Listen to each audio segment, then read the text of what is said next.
காதல் கொல்லாதது, ஒரு காவல் இல்லாதது.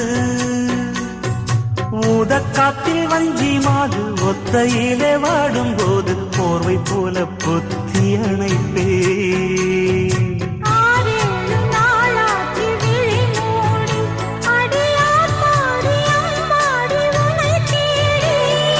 நீதானே மானே என் இளஞ்சோடி, உனை நீங்காது என்றும் என் உயிர் நாடி.